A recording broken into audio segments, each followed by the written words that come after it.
Have you ever wondered why some kids just can't seem to sit still or follow the rules no matter what you try? Well, welcome to The Explainer. Today, we're jumping right into Chapter 14, Approaches to Working with Young Children with Emotional and/or Behavioral Disorders.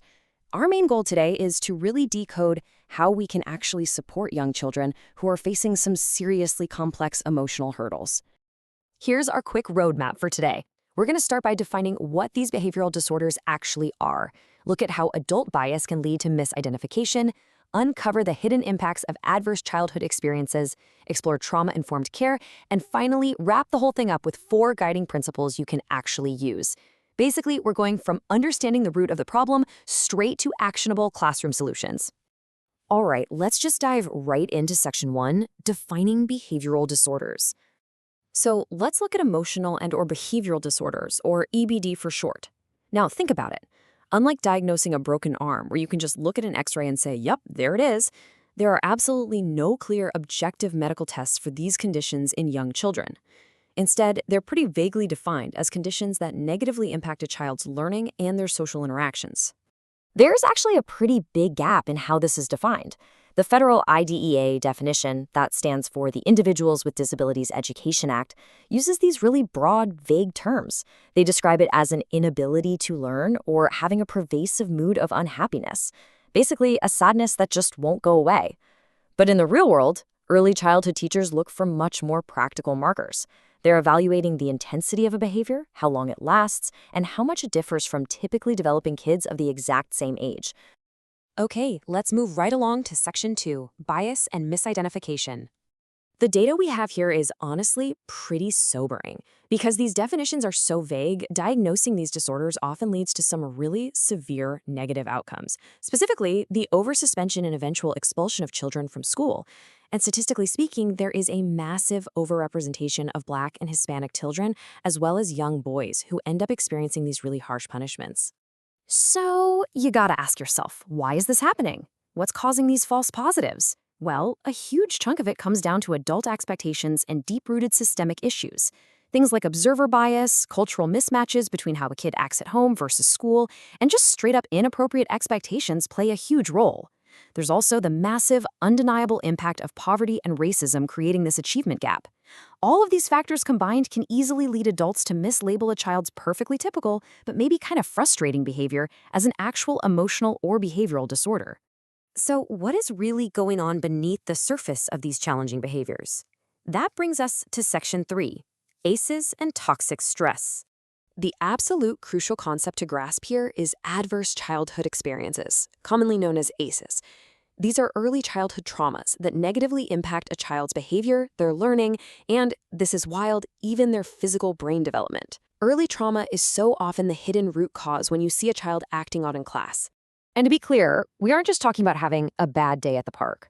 We are talking about severe, really heavy burdens for a young kid to carry. Things like physical or emotional abuse, the tragic loss of a loved one, family separation, like if a parent is incarcerated or deployed overseas, or witnessing severe violence or natural disasters. This trauma literally reshapes the developing brain. You can think of a young brain like an interactive processor. It constantly adapts to its environment. When a child faces continuous trauma, certain neural connections are strengthened, while others get completely pruned away based on that incredibly stressful environment. The brain is literally rewiring itself just to survive a perceived threat. Think of the body's physical stress response like a fire alarm. When a child experiences continuous, ongoing trauma, what experts call toxic stress, their brain just gets flooded with a chemical called cortisol. It's exactly like having a fire alarm stuck in the on position. And you know, when a loud alarm is blaring in your ears, academic learning and logical thinking, they're basically impossible. So how does that stuck fire alarm actually look in a classroom setting?